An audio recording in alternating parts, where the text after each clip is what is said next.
خلقكم من نفس واحدة وخلق منها زوجها وبث منهما رجالا كثيرا ونساء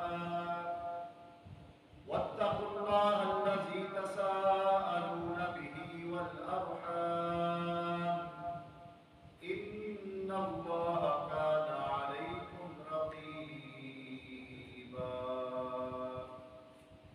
اللهم صل على محمد وعلى آل محمد كما صليت على إبراهيم وعلى آل إبراهيم إنك حميد مجيد اللهم بارك على محمد وعلى آل محمد كما باركت على إبراهيم وعلى آل إبراهيم إنك حميد مجيد. تمام قسم کی حمد و ثنا بزرگی بڑائی کبریائی اللہ سبحانہ و تعالیٰ کے لیے. بے شمار حقیقت درود و سلام امام الانبیاء خاتم النبیین سید المرسلین امام المجاہدین جناب محمد رسول اللہ صلی اللہ علیہ وسلم کی ذات اقدس پر.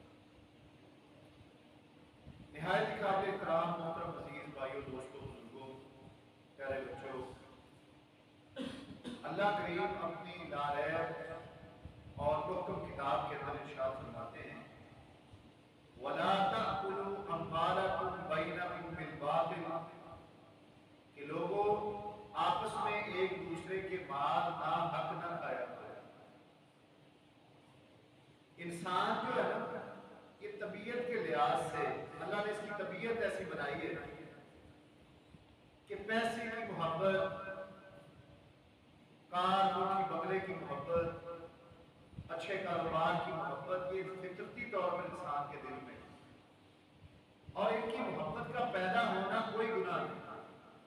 خواہش رکھ سکتا ہے انسان کہ میرے پاس بہت خوبصورت اور اچھی سواری ہو، میرا گھر بڑا خوبصورت ہو، اچھے علاقے میں ہو، میرے بچے بہت اعلیٰ اعلیٰ اداروں کے اندر تعلیم حاصل کریں. یہ کوئی گناہ نہیں. ان خواہشات کی تکمیل کے لیے محنت کرنی ہے، کوشش کرنی ہے حلال میں، اور کوئی ایسا کام نہیں کرنا کہ جس سے کسی دوسرے مسلمان کا حق مارا جائے، کسی دوسرے مسلمان کی دل آزاری ہو، حرام خوری میں ہم مبتلا ہو جائیں اپنی خواہشات کو پورا کرنے کے لیے.